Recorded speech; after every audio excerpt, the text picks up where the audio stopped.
आपण सध्या भंडारा आणि मध्य प्रदेशच्या बालाघाट या दोन राज्यांना जोडणाऱ्या आंतरराज्यीय मार्गावर उभे आहोत। गोबरवाही पोलीस स्टेशन हद्दीतील या बावनथडी नदीच्या पूल परिसरामध्ये आपण आहोत। इथे बघू शकता गोबरवाही पोलीस स्टेशनच्या हद्दीमध्ये या पोलीस स्टेशनची इथे निवडणुकीच्या दरम्यान किंवा त्याच्यापूर्वी काही कालावधीसाठी इथे पोलिसांची चौकी राहायची मध्य प्रदेशकडून होणाऱ्या वाहतुकीवर निर्बंध लावण्यासाठी। मात्र आता ती चौकी नाही, त्याच्यामुळे आता इथे पोलीस स्टेशनचे जे बॅरिकेडिंग्स आहेत असे कचऱ्यामध्ये धुडखात पडल्याचं चित्र इथं बघायला मिळत आहे। इथे टेंट राहायचा पोलिसांचा आणि या पोलिसांच्या टेंटमुळे इथून होणाऱ्या वाहतुकीवर अवैध वाहतुकीवर निर्बंध राहायचा।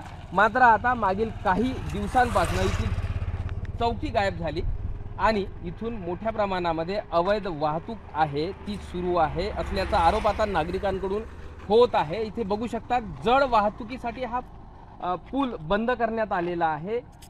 पूल अगदी जीर्णावस्थेत असल्यामुळे या पुलावरची वाहतूक मोठ्या प्रमाणात होऊ नये, जड वाहतूक थांबावी यासाठी इथे अशा लोखंडी बॅरिकेडिंग लावण्यात आली आहे। मात्र तरीही इथे टाटा एस सारख्या वाहनांमधून मध्य प्रदेशकडून या भंडारा जिल्ह्याच्या गोबरवाही पोलीस स्टेशनच्या हद्दीतून जनावरांची मोठ्या प्रमाणात तस्करी होते, दारूंची मोठ्या प्रमाणात तस्करी होते।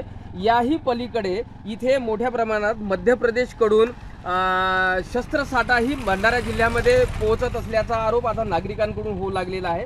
अशात या वाहतुकीवर या अवैध वाहतुकीवर भंडारा पोलीस प्रशासनाचं कुठेही वचक नसल्याचं इथे दिसून येत आहे। आता नव्यानेच भंडाऱ्याला नुरुल हसन सारखे अधिकारी IPS अधिकारी रुजू झालेले आहे आणि खरं अर्थाने त्यांच्यासमोर आता हे अवैध इथून वाहणारी वाहतूक आहे ही थांबवण्याचं एक चॅलेंज त्यांच्यासमोर आहे। आणि बघू येणाऱ्या कालावधीमध्ये खरोखरच इथे परत पोलिसांची टेंट पोलिसांची चौकी उभारतील का आणि इथून होणाऱ्या वाहतुकीवर भंडारा पोलीस निर्बंध लावू शकतील का हे आता बघण्यासारखं आहे। प्रशांत देसाई, ABP माझा, भंडारा। ABP माझा, उघडा डोळे बघा नीट।